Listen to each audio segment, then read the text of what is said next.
Hello everyone, welcome back to our channel Unif Prep Hub. आज की video में हम बात करने वाले हैं करंट अफेयर्स 23 सितंबर की, जिसमें 23 और 22 सितंबर दोनों के करंट अफेयर्स हैं, जैसे कि मैंने आपको कल बताया था। सो बिफोर स्टार्टिंग हम बात करेंगे यूनिफ प्रेप हब की कोचिंग के बारे में। यूनिफ प्रेप हब ने अपनी कोचिंग लॉन्च कर दी है जामिया और एएमयू के बी ऑनर्स के कोर्सेज़ के लिए। इसके लिए अगर आपको डिटेल में जानकारी चाहिए तो आप डिस्क्रिप्शन में दिए हुए नंबर पर हमें कॉन्टैक्ट कर सकते हैं। So let's begin. पहला न्यूज़ इज कलिकेश नारायण सिंह दियो इलेक्टेड NRAI प्रेसिडेंट। पहले तो आप जानिए कि NRAI क्या है। That is national rifle association of India. So national rifle association of India elected Kalikesh Narayan Singh Dio as the president. The position fell vacant last year following the resignation of Raninder Singh as per the government's National Sports Code. तो रनिंदर सिंह इसके predecessor थे और अभी successor बन रहे हैं इसके Kalikesh Narayan Singh Deo. Okay, moving on to the next. Mega star Chiranjeevi enters Guinness Book of Records as most prolific film star. Veteran Telugu superstar Chiranjeevi, fondly known as the Mega Star, has made history as the Guinness World Records recognize him as the most prolific film star, actor, dancer in the Indian film industry. He made his acting debut back in 1978. Through his 45-year career, Chiranjeevi has performed an incredible 24,000 dance moves in 537 songs across 156 films, cementing his status as a true icon in Indian cinema.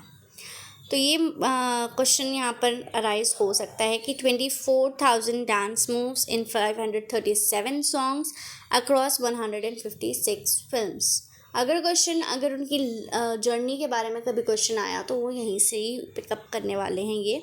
Other than that, अगर उनके बारे में simple question आता है तो उनका debut कब हुआ ये पूछ सकते हैं, या गिनीज बुक ऑफ रिकॉर्ड्स में अगर चिरंजीवी का नाम आ रहा है तो फॉर व्हाट ही इज़, मतलब क्या उनका प्रोफेशन क्या है, ये पूछा जा सकता है। सिंपल क्वेश्चंस में ये पूछा जाएगा। Moving on to the next. Jaipur to host 25th edition of IFA Awards. The 25th International Indian Film Academy Awards will be held in Jaipur from 7th of March to 9th of March 2025. 2024 edition of the awards set to begin in Yas Island, Abu Dhabi for the third consecutive year from September 27. तो 24th addition जो है 2024 का 24th addition होने वाला है यास island Abu Dhabi में, जो कि पिछले 3 साल से ये होस्ट कर रहा है, आईफा अवार्ड होस्ट कर रहा है। सितंबर 27 से इसका स्टार्ट हो जाएगा वहाँ पर आईफा एक इवेंट स्टार्ट हो जाएगा वहाँ पे।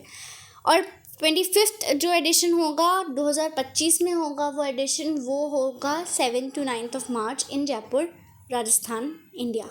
Okay. The 2025 ceremony will host the inaugural IFA Digital Awards that would honor the best performance in digital entertainment, films and OTT content.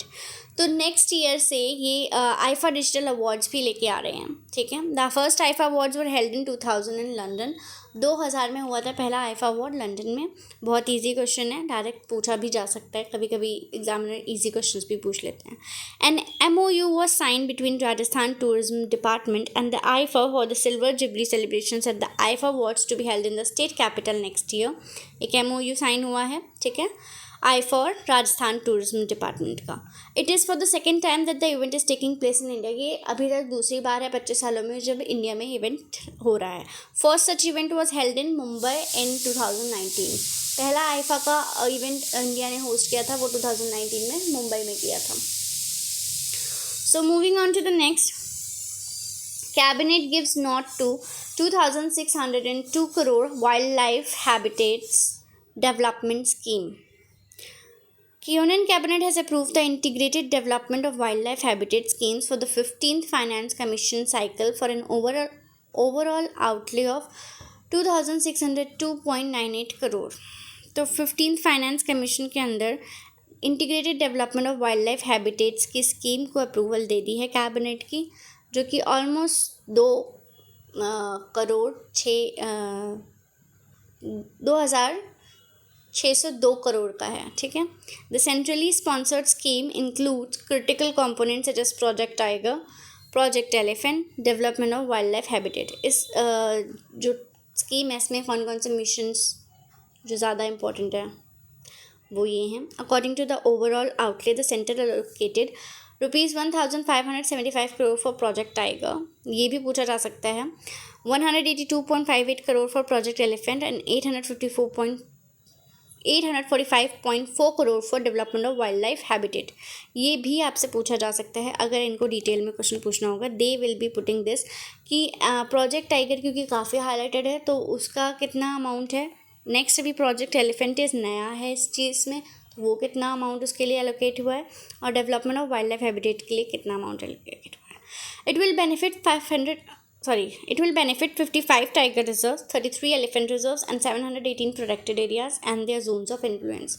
ये काफ़ी इंपॉर्टेंट है, ये स्कीम सेंटर की है तो ये पूछी जा सकती है। Project Tiger currently uses technology such as M-Stripes, that is monitoring system for tigers, intensive protection and ecological status, mobile application for day-to-day management practices. Project Dolphin under the development of wildlife habitat component is proposed to be supported by provisioning equipment such as remotely operated vehicles and passive acoustic monitoring devices for enumeration of dolphins as well as their habitat. Project Dolphin भी introduce हो रहा है इसमें development of wild life habitat में, ठीक है। Important आपके लिए ये सारे पॉइंट्स बनते हैं, this and this point are important for you. Moving on to the next, Chess Olympiad 2024. India scripts history, wins maiden gold in men and women titles. The Indian chess team scripted history by clinching maiden gold medals in both men's and women's categories in the 45th Chess Olympiad organized in Hungary's Budapest. The Indian men team defeated Slovenia while the women's team beat Azerbaijan. ये आपको पता होना चाहिए किसने किसको defeat किया है। Slovenia को डिफीट किया बाय 0.1 और अज़रबैजान को वुमेंस टीम ने जो किया 3.5 और 0.5 बीटिंग वो है गोल्ड जीता है, ठीक है।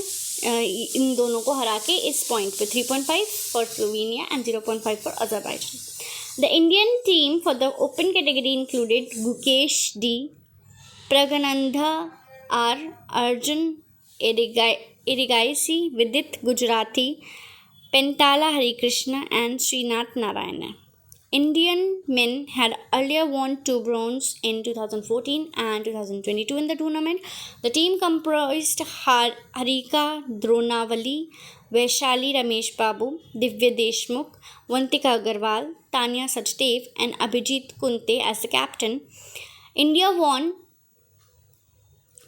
women had won a bronze in 2022 edition in Chennai, ठीक है। तो मेन इंपॉर्टेंटली आपके लिए ये बनता है कि किसको डिफीट किया है इन्होंने और कितने पॉइंट से डिफीट किया है। Moving on to the next, Sangram Singh becomes first Indian male wrestler to win MMA fight at Gamma International Fighting Championship. Indian wrestler Sangram Singh became the first Indian male wrestler to win an MMA mixed martial arts fight at the Gamma International Fighting Championships in Tbilisi, Georgia. I think इसको यही पढ़ते हैं। Commonwealth Heavyweight Wrestling Championship Sangram won in a 90-second match against the Pakistani opponent Ali Raza Nasir. Opponent का नाम याद रखिएगा। Moreover, Sangram also registered the fastest win ever by an Indian fighter in the 93 kg division in the championship. Moving on to the next, that is Lando Norris has won the Singapore Grand Prix. MC Lawrence, British driver Lando Norris, delivered a dominating drive to claim victory in the Singapore Grand Prix.